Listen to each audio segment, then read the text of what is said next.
High বন্ধুরা, আবারও চলে এসেছি নতুন একটা ব্লগ নিয়ে। ব্লগটি হলো, দেখো ননদ কোথাও একটা যাওয়ার জন্য রেডি হয়েছে। ননদ কোথায় যাচ্ছে আর কি কারণে বা যাচ্ছে এই রোদের মধ্যে, সেটাই তোমাদের দেখাবো। চলো, এই দেখো আমরা এসে গেছি। আর এসেই ননদ কিন্তু এই বেবিকে কোলে নিয়েছে। ওকে বেবি বলেই ডাকে ননদ। এটা হলো ননদ দিদির মেয়ে।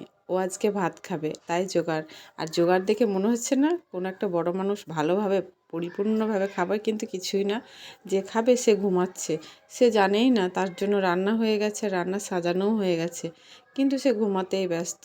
তাই ঘুমন্ত অবস্থায় তাকে সাজাতে হলো। খাবারের দিকে যে ঠান্ডা হয়ে যাচ্ছে, সেজন্য ননদ তোলানোর চেষ্টা করছে। যাই হোক, শেষমেশ বসে গেছে আশীর্বাদ নিতে। আর আশীর্বাদ নেওয়ার পর খাবারের দিকে কেমন চেয়ে আছে দেখো, মনে হচ্ছে এই বুঝি আমাকে দিল। যাই হোক, শেষমেশ ওর মুখে দেওয়া হয়ে গেছে। আর চোখ মুখ দেখো কি অবাক, যে এটা আমাকে কি দিল। প্রথম ভাত খেয়ে ও কিন্তু খুব খুশি, ওকে বোঝা যাচ্ছিল ওই বাঙালি। যাই হোক, অনেক বাচ্চা এই সময় কিন্তু খুব কান্নাকাটি করে। ননদ তো খুব কেঁদেছিল। ননদ কান্নার চোটে খাওয়া দাওয়া একদম মাথায় উঠে গেছিলো। তারপরে পেন আর খাতা দিয়েছিল, পেনটা ললিপপের মতো খেয়েছিল আর খাতাটা পাঁপড়ের মতন খেয়েছিল। তারপর ননদ ওকে মাছের মাথা খাওয়ার জন্য আগিয়ে গেছে। পেট ভারী হয়ে গেছে, অনেক খাওয়া দাওয়া করেছে, তাই ও একটু বিশ্রাম নিচ্ছে। আর এদিকে মানুষ দুপুরে খাওয়া কমপ্লিট করছে। ভিডিওটা ভালো লাগলে লাইক কমেন্ট শেয়ার করে দে প্লিজ।